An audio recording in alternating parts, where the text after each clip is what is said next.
And this morning, we are continuing to monitor Lake Livingston Dam after the Trinity River Authority of Texas advised people to be aware of a potential dam failure. KPRC2's TJ Parker joining us live from the dam this morning with the latest on this and keeping it all in perspective. TJ. Yeah, and Brittany, this is absolutely just an advisory because the Liberty County Emergency Office of Emergency Management told the local paper, the Blue Bonnet News here, that at this time there is no need to panic. And you can see behind me, we're just up here close to the dam, that people are out on the water fishing. They're along the banks here fishing as well. We have spoken to several people out here off camera and on camera as well, who you'll hear in just a few seconds, but they say they're certainly keeping an eye on the situation. Do want to show you this video that we have taken last night of the dam, courtesy of Drone Brothers. As you can see, a lot of water is being released. The TRA says, although there is no immediate danger of either failure or breach of the dam, the potential does exist, however remote it might be. And the day-to-day operation of the dam will continue as necessary, although normal gate operations may vary as conditions dictate. Now, this is all part of the procedures that TRA must adhere to when there is a possibility of a problem. And this is all because the spillway of the dam has been adversely impacted by heavy rain and flooding recently. And that's why they're issuing this potential failure watch. So as I mentioned, we spoke to people on camera about what they think about this. Take a listen. That's the first time we fished this year. But if there's going to be a problem with it, we're going to fish until it's gone. So, yeah. Yeah, I mean, like I said, I don't know what the issue is with it. So I don't think it's a huge concern for us.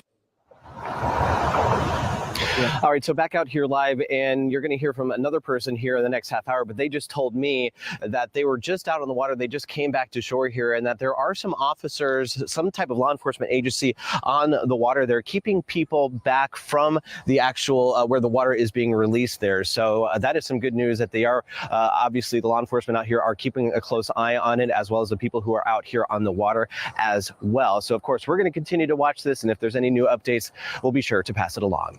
But for now, reporting live, I'm TJ Parker, KPRC 2 News. TJ, thank you for giving us that up-close look. Thank you. We will check in shortly. So, and shalom, beloved brothers and sisters, Jews and Gentiles alike. Welcome. Thank you for being here. It is good to be here. Great glory to the mighty one. Much loves to the Holy Spirit. We thanks our beloved to be here. Please give me a 1 if you can hear me and see me well. Shabbat shalom. Welcome. We are going to having another discussion. This is pretty much a part 2 of what we had talked about yesterday.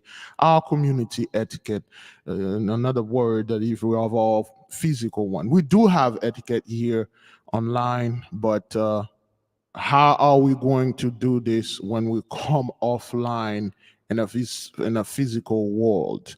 Okay, so that's what we're going to talk about. Now, before we venture into this, beloved, which one of you had watched the Esau's Trouble video that we had released last night and had seen the dam story? The Rapidan Dan story and the stall. Which one of you has? But again, I gotta repair that green screen in the back and stuff like that. This thing it's crazy. Try to fix it, but I need like one of those square one. This one is round and it's small, and one of those I guess round. But before I go into this, I would like to say thank you to whoever sent me this gift. I was not expecting that.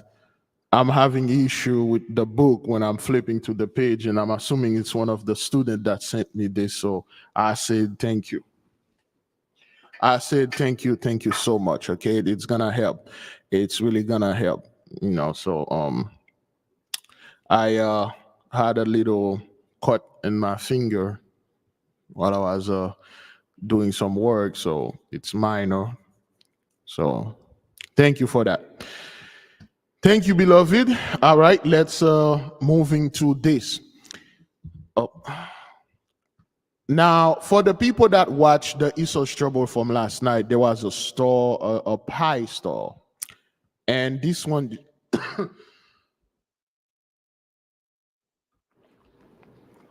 and this just came in. This just came in. All right, let's just talk about this. I'm doing all right, beloved sister Belinda, and my daughter is doing all right. Here we go. Huh? What the hell? No. Ah, boy. Excuse me. I thought, yes.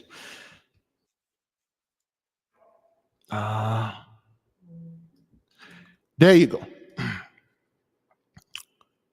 A staple of the Rapidan community is now gone. The dam store that has stood near the Rapidan Dam in Blue Earth County for more than 100 years is gone. The county bought it from the family who owned it for generations because of erosion from the rushing waters of the nearby Blue Earth River that have really eaten away at so much of the land. We saw that house go in the river earlier this week. The water has been hitting the West Bank particularly hard after a partial failure of the dam due to the intense flooding in the area. So, this is, beloved, the store. Let me go ahead and do this. Of the nearby Blue Earth River that have really eaten away at so much years. That is the store, the pie store from last night. Remember all those people like, oh, okay, well, you know, we are strong, nothing gonna happen to our store, and look at this. And they're going to talk about, well, we're going to rebuild. Remember what the dude said? We are going to take this thing, and it will take. They will take the store. They will move it to another place. They will literally lift it and move it to another place, away from the dam. Now look at you. The store is gone. Now what are you gonna do? Rebuild? Okay. They say they will rebuild and I shall destroy. Go ahead, rebuild. And you know how much money it is to rebuild a store now? Excuse me, that was built back in 1970.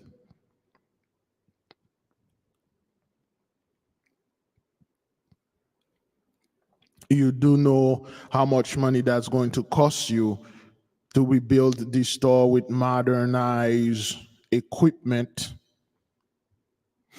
paperwork, permits. But we have insurance. Yeah, well, you know, that's like all insurances are there to help you. They are there to make you rich or to give you your full money back.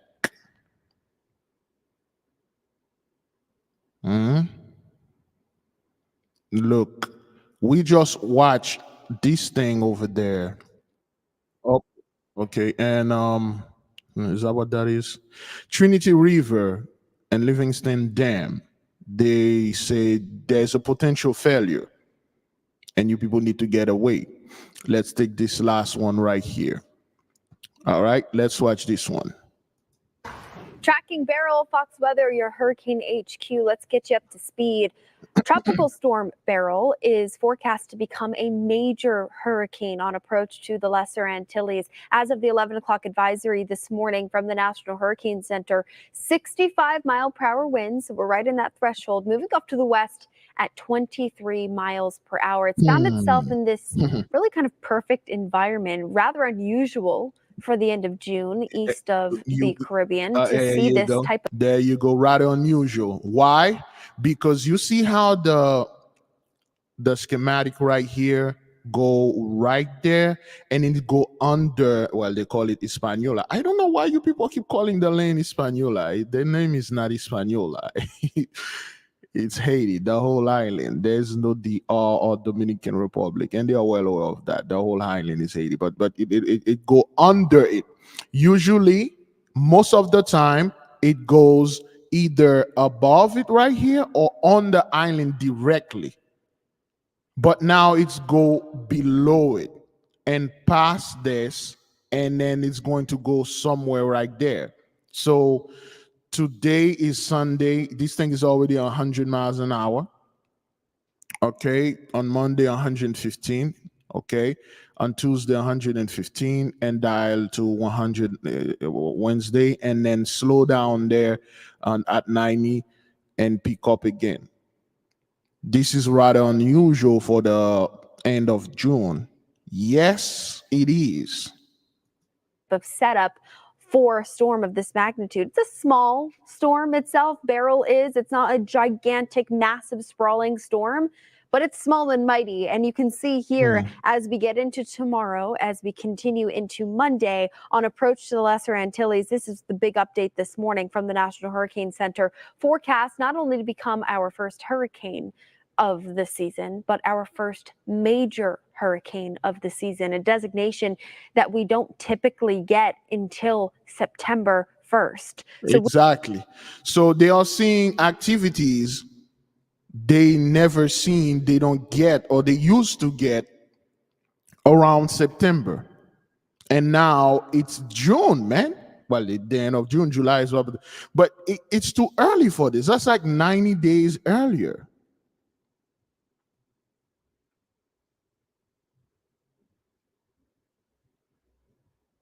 It's 90 days earlier. Like, what's going on? What's happening?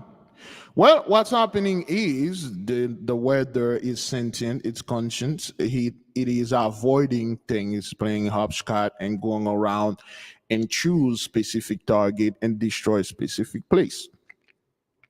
And primarily what you've been observed through the news and your own meditation and your own judgment that there's a specific demographic this thing is peaking out there.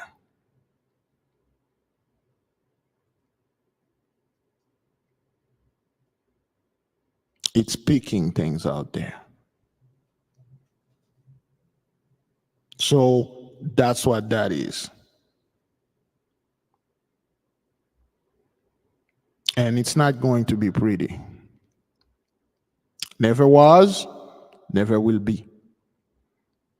Good. Now, beloved, since let me see if we have anything else we want to bring from the media. Let me see a couple other things here. Oh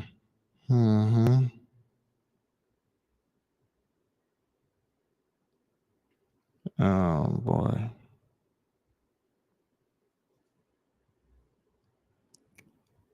There's another flood here. Okay, so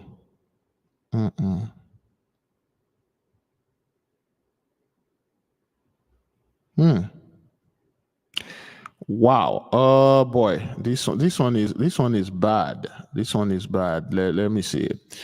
There is a few stuff. Well, we do know what's going on. For those of you that's going to watch this video, you'll just tap in the bar. You know what's causing this. A deadly crash on Long Island.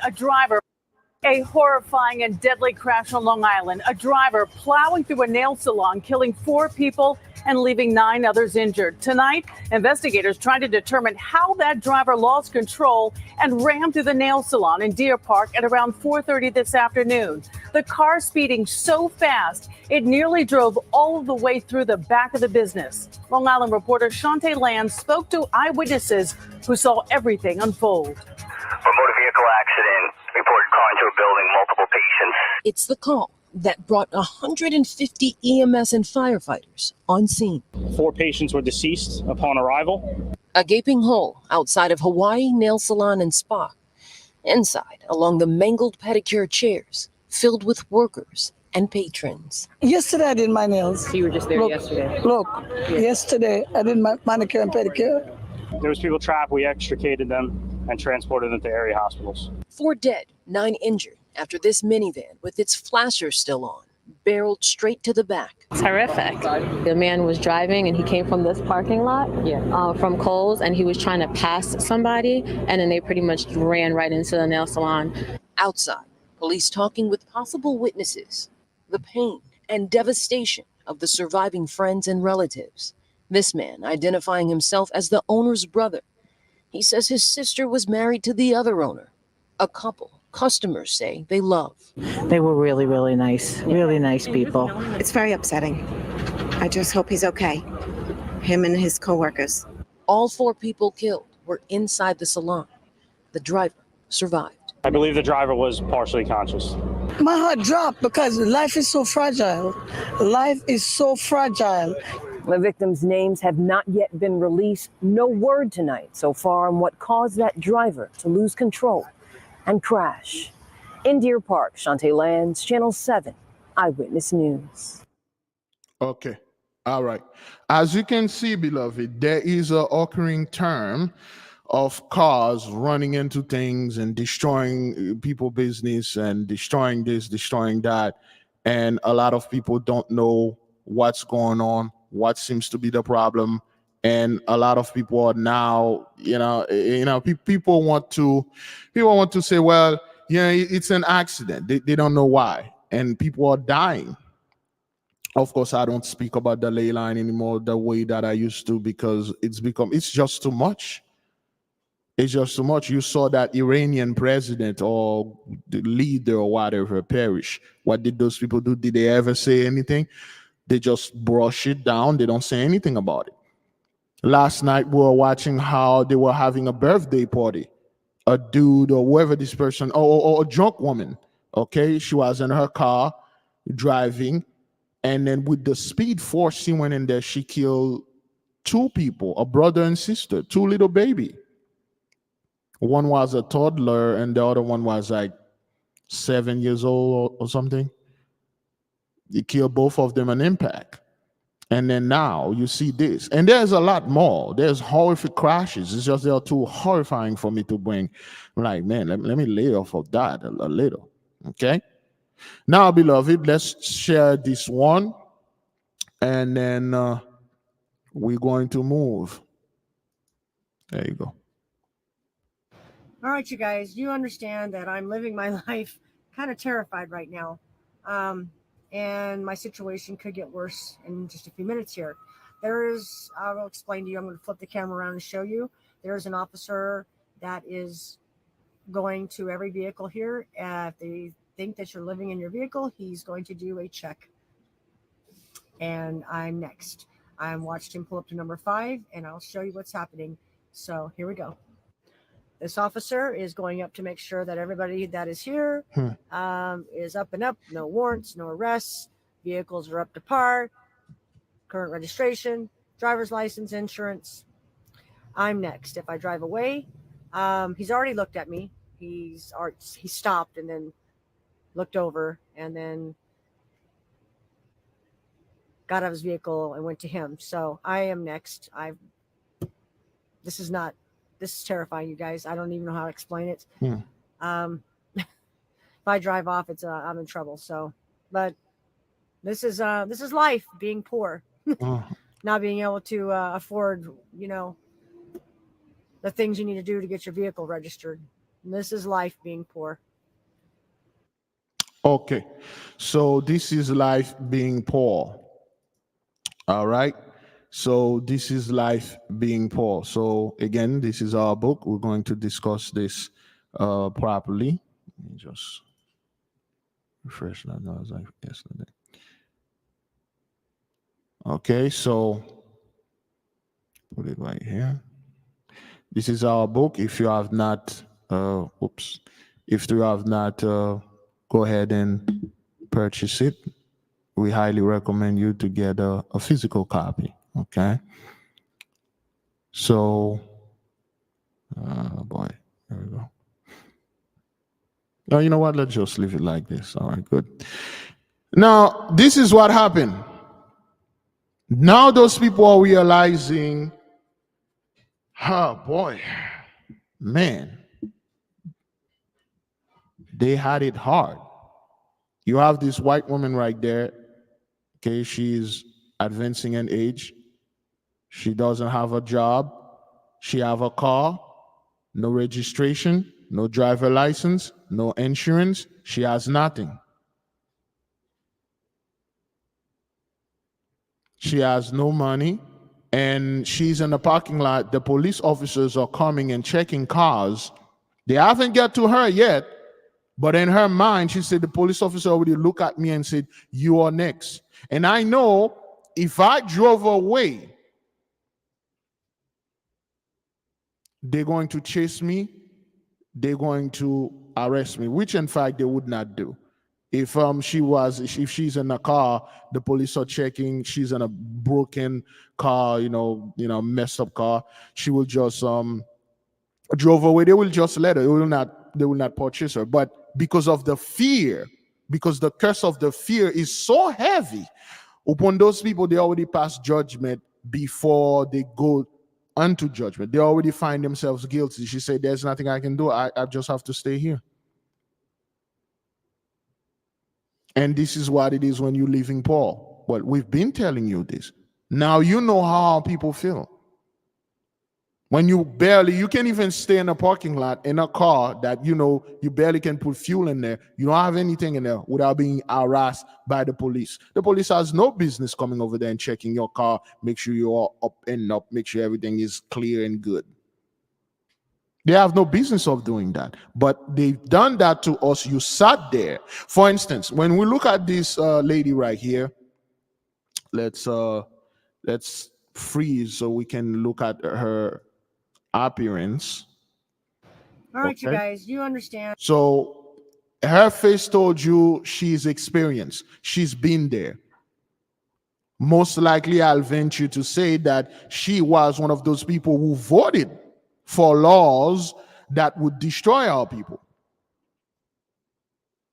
Thank you, Sister Ann Brown and Sister Lisa Mary Housey, for ordering the book, and they will receive it tomorrow.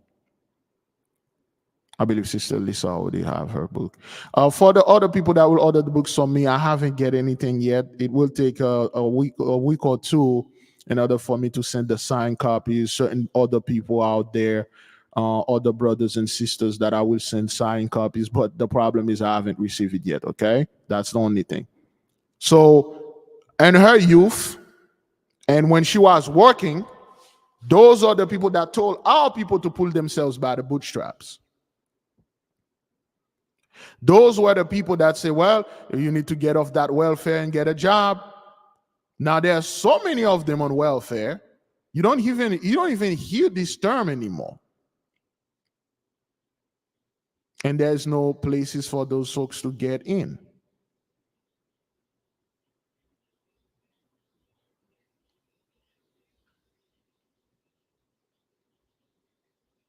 Okay, give me a second. Let me let her speak again. And that I'm living my life kind of terrified right now. And my situation could get worse in just a few minutes here. I will explain to you, I'm going to flip the camera around and show you. There's an officer that is going to every vehicle here. If they think that you're living in your vehicle, he's going to do a check. And I'm next. I watched him pull up to number 5, and I'll show you what's happening. So here we go. This officer is going up to make sure that everybody that is here is up and up. No warrants, no arrests. Vehicles are up to par.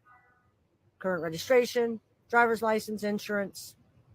I'm next. If I drive away, he's already looked at me. He stopped and then looked over and then got out of his vehicle and went to him. So I am next. This is terrifying, you guys. I don't even know how to explain it. If I drive off, I'm in trouble. So, but this is life being poor. So, and this is life being poor. And this is what we were trying to tell you, people. We tell you your system is evil, your system is unfair, your system treats us terribly wrong. Your system is not good at all. And we complain, we cry, we die, and you people sit there. What did you tell us?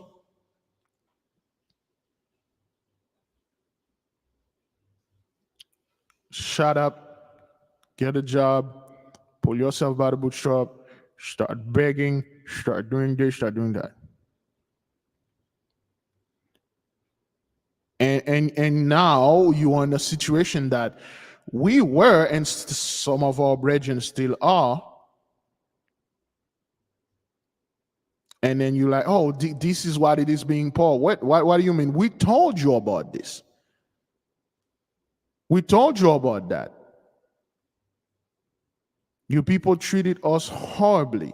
You destroy our people. You put drugs in our community on purpose to destroy us. You make laws. You redlining our people. Our brothers that are living overseas, what you're calling the diaspora, you put sanction on them. You destroy them wherever our people are worldwide. And then now this stuff is happening to you. And suddenly now people are, oh, well, this and I'm next. I'm terrified. I can tell you and stuff because what are you terrified of? Okay, let's say the police come and say, ma'am, registration and identification, please. You have neither. Well, I have one registration and one identification. That is universal. Why? I'm white, plus I'm a woman. You see the way I dress? So if anything else, I mean, my car is my house. You can get in. I can, it's going to take some time to preheat it, that oven, but yeah, it will, yeah. So what's up? You can use that. Use your white privilege card to get out of jail. This is the situation a lot of them are living in, beloved. They are living in great fear. They are living in great fear. They can't go to sleep. They can't go to work. They can't park. They can't go anywhere. Yeah.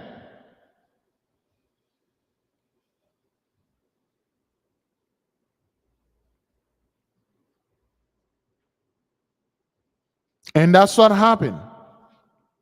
Unfortunately, it's not a good situation. I would never wish this upon my people or anyone for that matter. But hey, we did told you. And the fact is, it's not like the situation that our people were, they fell on it by accident. You people created this situation. You did this. You did this on purpose. You did this to hurt our people. You did this so you can get us away from our land so you can steal it. Great glory, beloved sister Sierra. She got another two egg yolk and one egg. Great glory.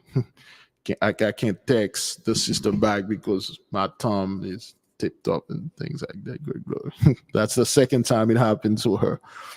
Great blessing is coming upon the sister. Most likely she's gonna have twins. I don't know, but great glory. Anyway, those people really don't care. And now we do not care. Let us keep on moving. Yesterday, beloved, we had talked about our community, some rules and policies and things that we have. Now we're going to talk about etiquettes, a certain way to behave. Another word, I should have put savoir-faire. Well, it's savoir-vivre and savoir-faire, which is French for know how to do and know how to live. It's roughly translated by that, which is another fancy way of saying etiquette. So, before we go into that, I would like to tell the nation that the students, to all the students, regardless of your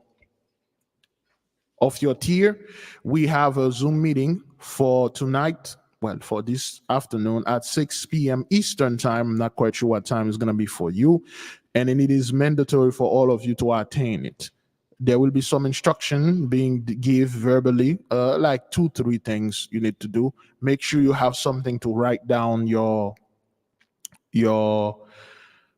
write down the instruction. The meeting is probably going to be maximum 45 minutes, but we'll try to make it 30 minutes, so to speak, okay? And we want all of you to be there. Students only. Once we finish discussing this in a private session. And if it is feasible, we will publish we'll publish, no, not the video. We will give the announcement publicly, just like the book. We'll give it the announcement publicly. But for now, we will literally keep this as in the family. All right, please be on the lookout. You will receive the link 1 hour before the meeting. For instance, you will we will receive the link at 5 p.m. and then at 6 p.m. we will get started. We're gonna start letting people in by 5:50, 5:45 or so. So maybe at 5 exactly, because we try to. It's not gonna be that much. We just, most of you already aware of what. Excuse me. Most of you already aware for what we're going to talk about now. Savoir-vivre, savoir-faire, community etiquette, or like the sister put it, thank you, Joseph Pryor, code of conduct. Our code of conduct will be embedded in two things. Some of it will be in the law. And yes, Patreon only, only for Patreon members, students only, okay?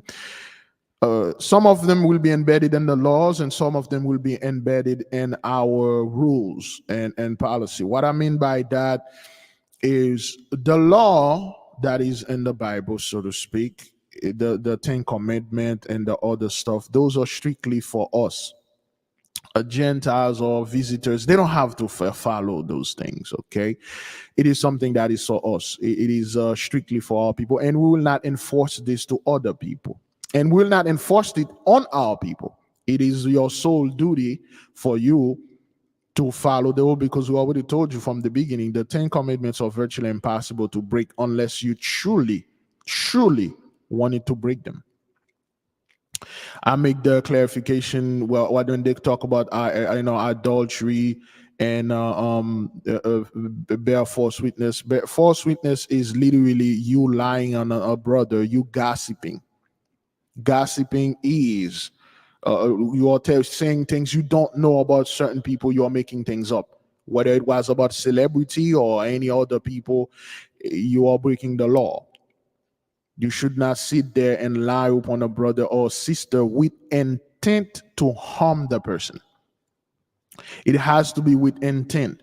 You cannot adultery. When they say adultery, is a man or a woman that worship more than one God. That has nothing to do with husband and wife. The church take this thing and they run with it. But anyway, it will be in this aspect. That's one side of it. The second side, which is going to be primarily the priority and would be strictly enforced.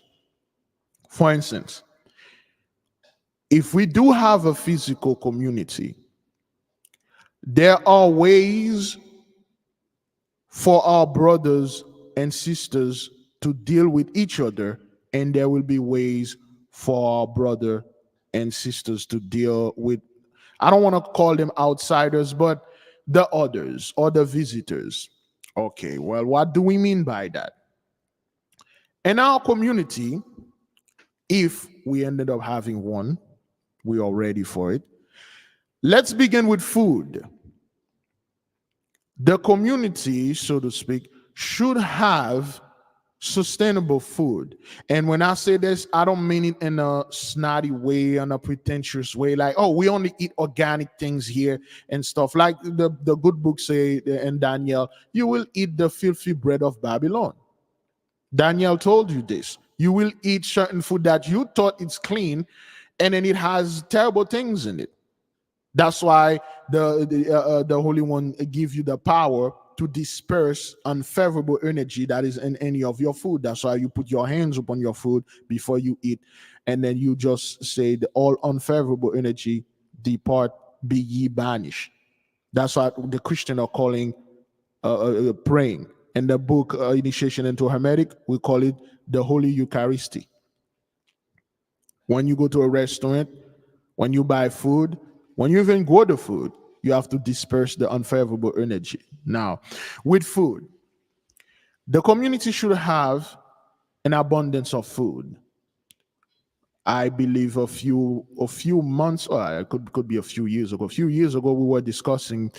Let's say if you have food in your home and you cook food, and you have enough. There are more food, or not more. There are enough food that is left, and we will have a policy of throwing away food. We will not have this wastefulness that we have here in the US, especially here. When I went to buffet or any restaurant, people just they overeat or they undereat, but they always have food left, and then they throw away everything and stuff like that. That's gonna be an issue with us. When you have food, you cook food and things like that, excuse me, and you live next to your neighbor, it is the rule, it is the savoir-faire for you to take a plate and offer to your neighbor. That's the first thing. For instance, if we stay in the same apartment, okay, we stay in the same apartment. I stay apartment 1, you stay in apartment B2, she stay in apartment A and B, and you cook, there's food, you take a plate, you keep it out, you take it out, you put it in a specific, in a special, I forgot how they call those things, but they are some kind of utensil and some kind of food storage, but they're made out of stainless steel. Well, at least when I was growing up, that's what they made out. But I'm taking this example. And then you give this to your neighbor. And there will be, I can't say the word here, but there will be a specific word you will say. It's like a code word, which means something regarding to the food. And the neighbor, all neighbors or whoever you are, by our rule, you should accept this food. You may not be hungry and you may not going to eat it, but you will accept it. Okay? You will accept it. And then after you're done with whatever that you done with, you will clean this thing properly and you will return it unto the neighbor. Both of you going to do the same thing each time you folks cook. If we do go out as a people or as a family, it should be our savoir-faire once we sit on the table. Let's say you sit on the table with your wife, your daughter, a friend, or let's say you sit between families. When we sit at a table, the moment the food reach and touch the table, it is blessed because we are blessed people. Whatever unfavorable energy will leave. There will be one of us that will bless the food. Now, once the food is blessed, it is always proper to wait for everybody to get their food. Okay, let's say 5 of us are at the table and Big Levi food come first. And then he didn't even pray over it. He start eating. You can do that, but it is considering rude. It is considering a little bit on the nose. You wait until the others get their food. You know why? Because once they get their food, we pray over it. And then you're going to offer, for instance, if you have, again, beloved, this is just an example. If you have, like, you order,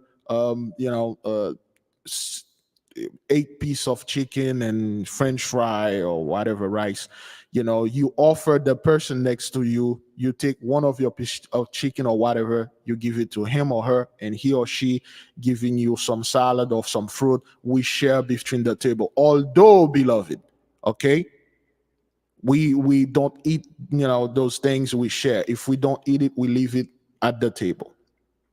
Those are some of the food etiquettes we should have in our community. Okay? And one of the rules of our food, we will implement it a form of the martinet in our food, which means if the food is not raised in our community, if it's not from our community, we can't eat it to a certain degree. Everything that we are going to consume should come from us on the raw material level. If we are going to make a pizza, the wheat, we're going to have it from our community. We will grind the wheat with the flour. The cheese, the vinegar going to be made there. The cows, the natural cows going to be made there. We're going to make our own cheese and everything. And the tomato sauce, we're going to have our own plantation where we make the tomato and make the tomato sauce or whatever topping, let's say anana. Okay, we have our own anana plantation. We cut this thing. Everything is made here. And one of the probably the top rule of our community, our food will not be expensive. Beloved, we cannot have a community where our people come, although we'll have many visitors. People will just want to be there to see things, and they may have nothing to do. Of course, we'll not enforce, like if let's say a visitor come, and then you're like, oh, you're a woman, cover your head, wear this burqa and all that's your business. We have nothing to do with this. However, you will dress decent. We cannot have somebody in our community show up, all her butt is outside. We will have a shame system where we will shame your ass. If you are going to a place that is for that, okay, by no means, but we are eating here, man. Your breast is all out and all that, talking very loud and stuff. No, we'll have a code of decent dressing. Okay? So, and things like that. But anyway, if for somebody come in our community, beloved, a plate of food can cost $10 outside, and then in the community it's either cost $10 or $12 or double in that. We are not about this, Bridget. We cannot, if a pizza, so to speak, because we take this example, if a pizza costs $20, a large pizza costs $20 at Domino's or wherever this place is. In the community, this pizza should cost $5. Because we are making the food accessible to our people. We are making it cheap for our people. Even the orders that came from outside, remember, we already told you, if you're going to come in our community, you will need a pass.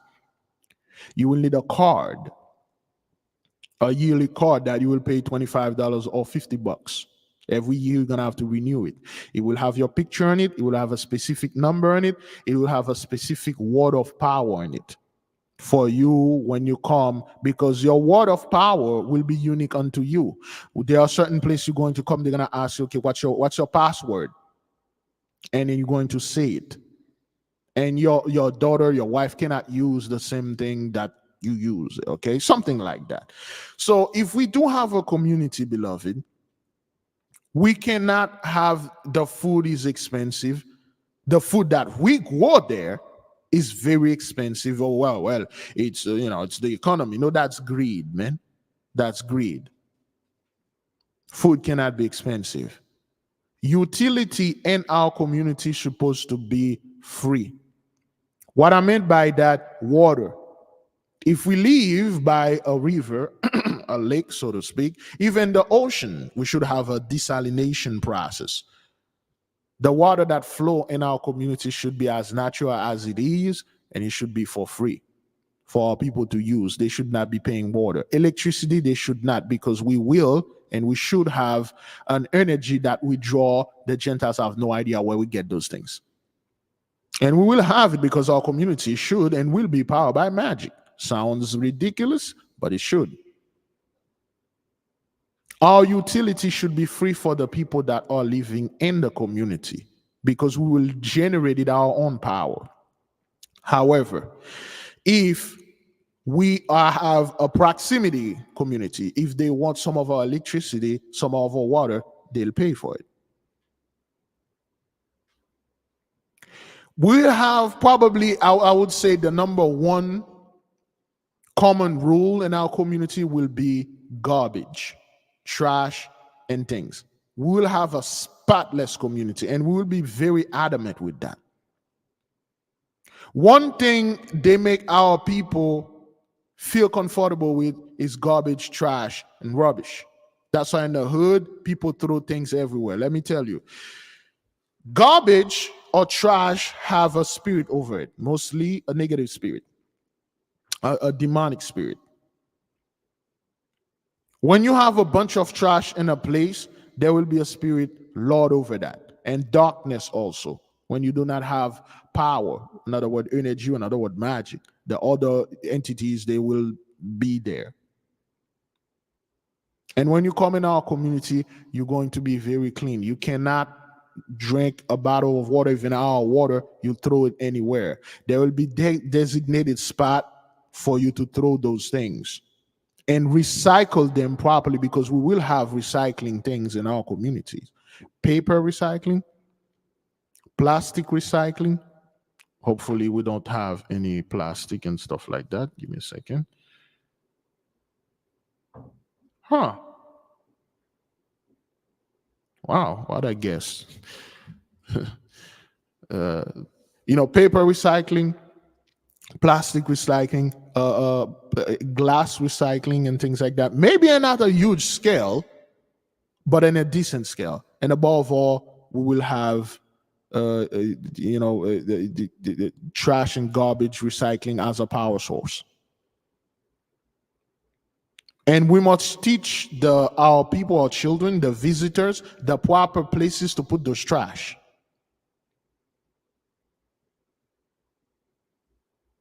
And we will have people in the community that will do this and walking around and pick up the trash. But just because we have this fellow or this sister doing that doesn't mean you can throw your trash everywhere. Well, I live here. I was part of this when it began and stuff. Nah, man. Do you think we need pigs and to help with garbage in our community? Yes, we need the mighty pig. We talk about this. We need the pig. There's nothing wrong with the pig except you cannot eat it. But the pig is not a demon. It's not an animal that is there to kill you or do your stuff. The mighty pig, when we have like rotten food and rotten things, or some of the crops, some of them went bad, that's the duty of the pig to eat this and give us fertilizer. That's his duty. If our pigs, and they will be multiply, we'll have other people that we will trade them with. The pig is not a bad animal. It's actually a good animal. If we do have a lake or water places, this lake should have catfish, shrimp, and other things in there to keep the lake clean. If we end up cutting them, we'll release them. If there's an overpopulation of them, we will trade them. But we cannot say, okay, we are clean people and stuff. We don't want any pigs, any catfish and stuff like that. Well, how you throw the ecosystem of the community into an unbalanced side. You need those things in there. Okay, they serve their purpose. You just simply cannot eat it.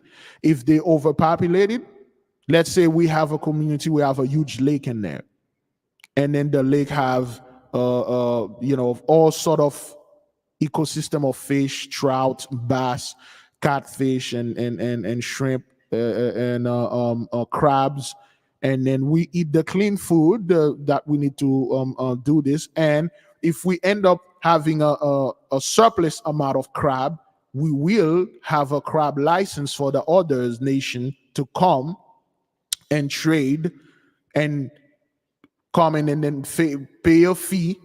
Okay, we trade them with them. We don't eat them, but we trade them for the people. They have their use. And then this profit is keep it for the nation. When we have our community, we should have a system. It will be a store system for every single person in the community that live in the community should have a storage system, a financial storage system. Let's say we charge, $125 a year to come and do, visiting us, which is fair. That's like $10 a month or whatever. Let's say, beloved, let's keep it a little bit low, $50. And we have 1 million visitors, and this place only have 400 and less people live in the community. That's $2,500 for each person every single year. This money is like a tax money that is for the people. They can use it for whatever the hell they feel like. But it will be in a special, I would say, bank account. It will be in a special bank account. And we will have our magnetopath, or we will have our hospital where we do the healing. And every single person in our community, if you are sick, you will get the light healing for free. And if you're a visitor, okay, you will pay. The staple, the backbone of our community should be the healing, where people will come and do their spiritual bath. When they will come, they will get demons out of them. When they will come, if they are blind, they can come so they can see. If they are deaf, they can come so they can hear. We'll have this technology. We'll have all those things. That our community will be a healing community before anything else. Like we said, our people, anyone, especially our people priority first, that are dealing with substance abuse, they can come and get this thing out. They are dealing with trauma, they can come and get it out. But they will pay. If you live in the community, okay, it's free and stuff, but others, they will pay. Not an arm and a leg, beloved, but they will pay a fair amount of money. Okay, health system will be the backbone of our community. We will known for the people that heal with our hands, that just like our ancestors. We'll use other techniques, other stuff. We have the blueprint, we have the knowledge. It just, we need to go over there and take it. We'll have that. Okay. And one of our etiquette, beloved, whenever somebody enter our community as a visitor, we should treat this person with great respect. If we as somebody that is there, we get in our public transportation. Let's say we get into one of those little tram that do the around, and then we see a visitor. Of course, we'll know he or she a visitor. If you are living in a small community, you should know everyone. And we live, we see this person, and there is no space for people to sit. You should stand up and tell the person, welcome to our community here. Sit down, man.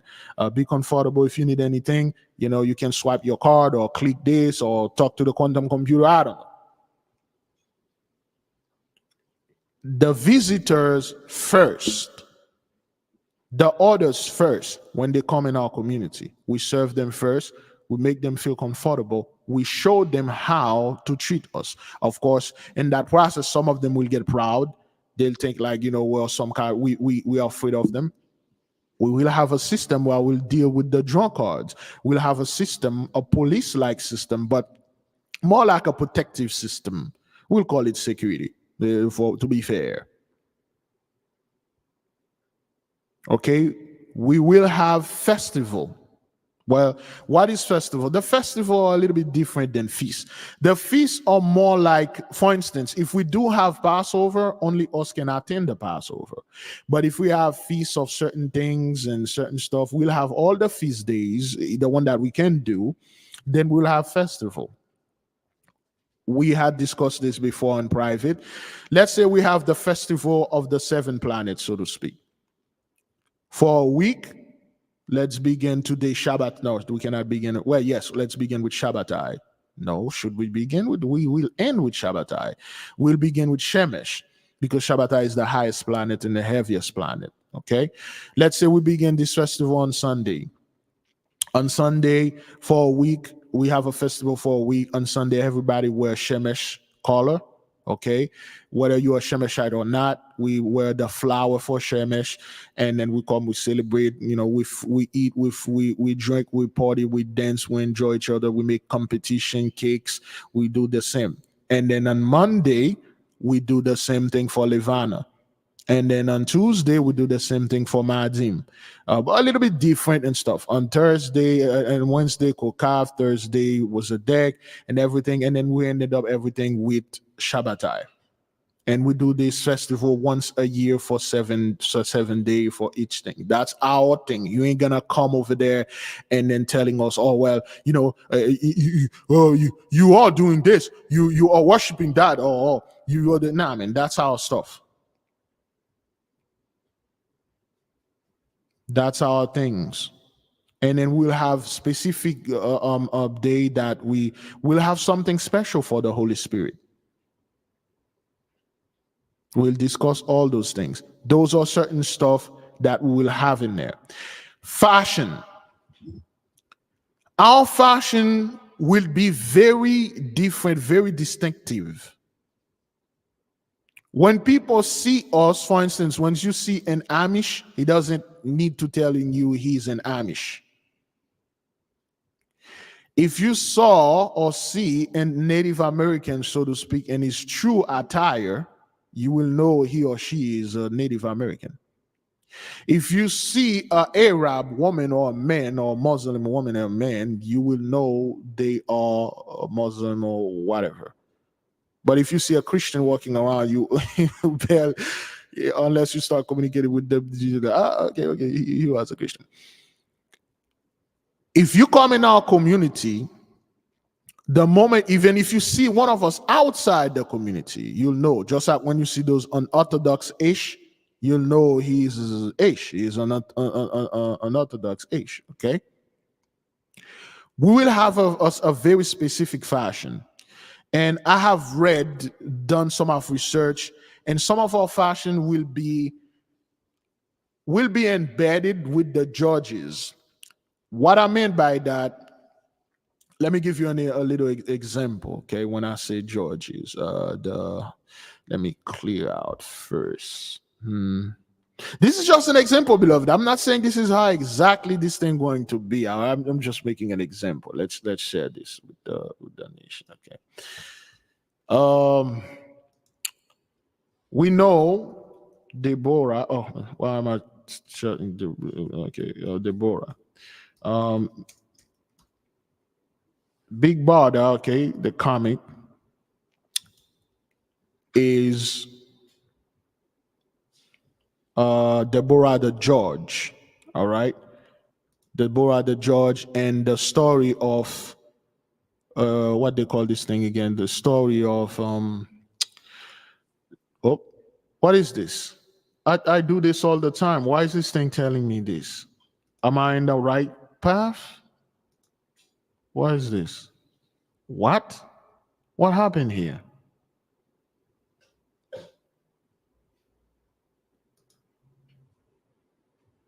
Huh.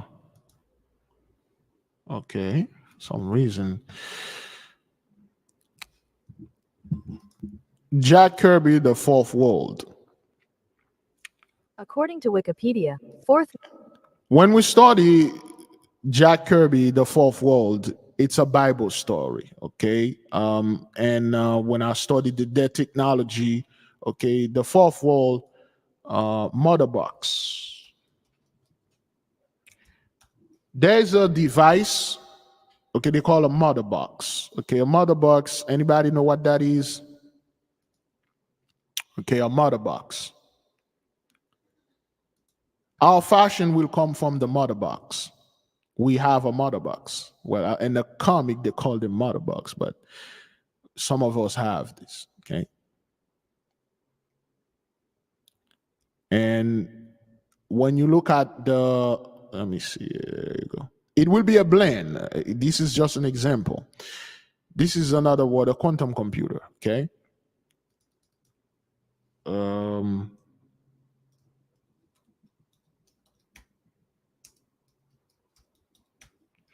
you go. It will be a blend between this, that. It will be a blend between that, you know, with the head crown, the women will wear specific things and stuff like that. I've seen it, you know, through, you know, the quantum and things like that. It will be a blend of Kryptonian, so to speak, and Fourth World, because those are stories. And some kind of blend like this. Okay, the clothes, the cape, our men will wear their capes, you know, huge cape, cloak. In the Bible, there is a law. Anybody can check it out and then help us with this. There's a law against if a woman come and borrow money from you and all she have is a cloak, you cannot take the cloak. Our people used to wear cloak all the time. Okay, the breastplate. Oh yeah, well, of course, this is what you're seeing upon the chest is a breastplate and the house. That's why you have Superman, wear this upon his chest. This is his house, the house of El. Okay, each of us will have our own emblem. It could be in our stuff, but the breastplate will be specifically and only for the Levites, but the others will have other things. They will have a breastplate. The holy breastplate, okay, with the 12 stones will be only wear by the priest. We are not there yet. I don't even know. But some of our men will wear this and will wear cloak. And I'm looking at, for instance, when you read the book, the Bible, they're talking about the cloak, of course, the Jedi, a Jedi cloak. Jedi cloak. There we go. Anybody find that verse yet? Okay, the Jedi cloak or the Sith Lord cloak and things like that. We're gonna have certain things, okay? On an occasion or when the winter or certain weather pattern, we wear cloaks, but our men, we will wear capes just like we used to wear, and weapons, specific weapons designed for us, things like that. So this is some of those things, okay? Some of those fashion things when we are, and our stuff. Let's see if I can get General Zod comic. Okay. See what the general's wearing? He's wearing his house, the house of Zod. Those things are directly picked up from our books. Okay, see how he dressed? It has this the plate. This is his house. This is the house of Zod, the house of El. That's why we have those things. Okay. And this is the type of fashion that we will blend with our modern things and stuff like that. See, generals all sit up on the throne of quantum computers, what you're calling kryptonite and things like that. So, and the reason why I say this, okay, the reason why I say this, all right. The reason why I bring and say this, because when I study, excuse me, when we study those things and we comparing them with ancient texts, we're like, this is word for word. Anybody study the pillars of fire? Remember when they were describing Moses, what he was wearing? He looked like a superhero king. Remember in Pillars of Fire, we'll take a lot from the Pillars of Fire because it described the fashion.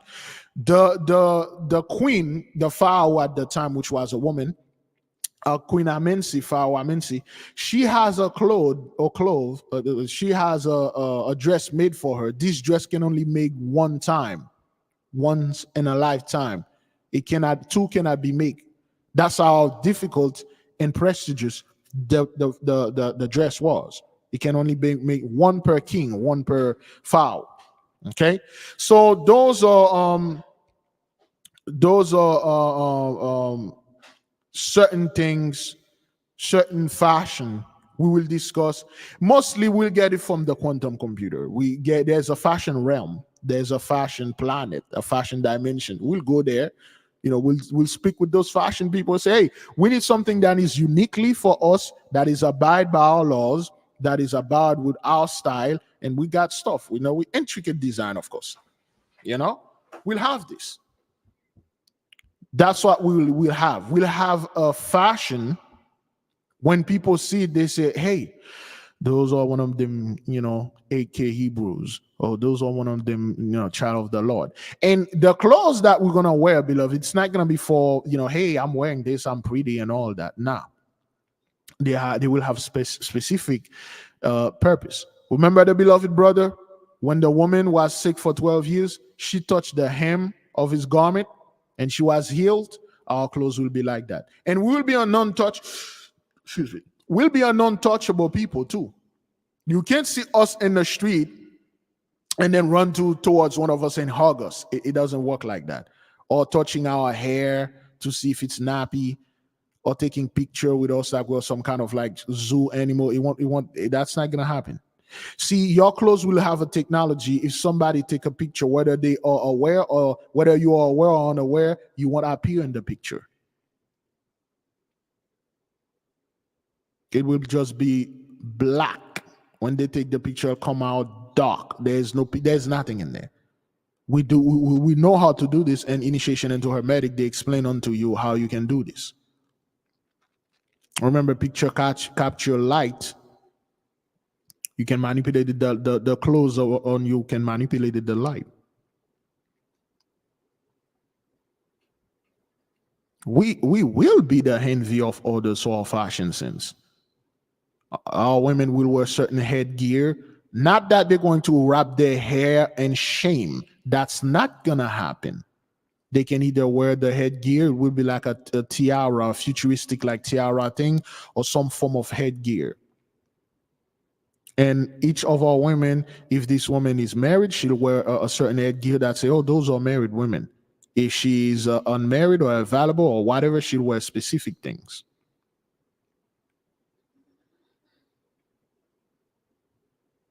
We're not going to be in public and people will just walk up to us and look at our futuristic like shoes or sneakers or sandals and like, hey man, touching our, hey Shai, where'd you buy this?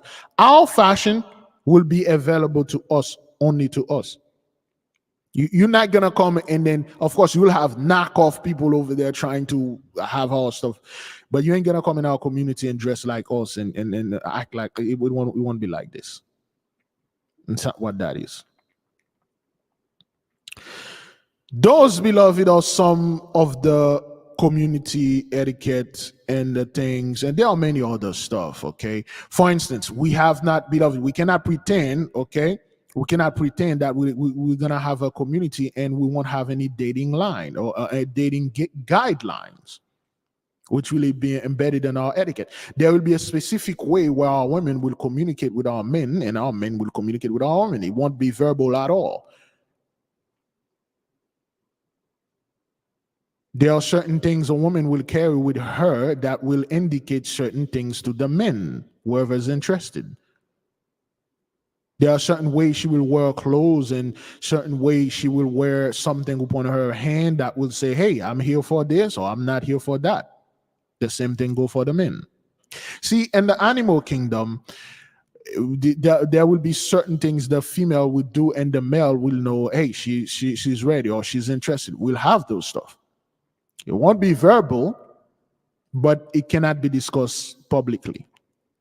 Okay, it will be discussed publicly. For instance, you got the peacocks, the male peacocks. They will display their magnificent colors and stuff like that, and the female will know what that is, what that means. And there are certain gesture a man will do, a certain gesture a female will do in our community when it comes to this thing, and we'll know what it is. Okay, and things like that, brethren, it's not something we can just come up in one talk. It's stuff we have to brainstorm, get books, and say, hey, Big Levi, what about this thing that happened during the throne of David, during the year of Jubilee? For instance, there is details, quite graphic details of the 50 years Jubilee when they were celebrated. They told you there was a lot of flower in there. It looked like some kind of Hawaiian welcome. In our communities, we should have flowers. Of course, all the 7 planets, they have flowers, and everybody have their own flowers. We're going to have a hell of a lot of flowers in our communities. Okay, this is just, talking about this. Okay, now, beloved, for all of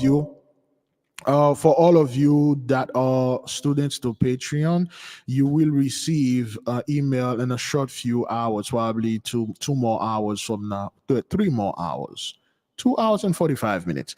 You will receive an email that will give you the access to our Zoom. We eager to await you. We have a simple instruction to give you. That is if you wish to participate. All right? Okay, let's see. Yeah, just okay.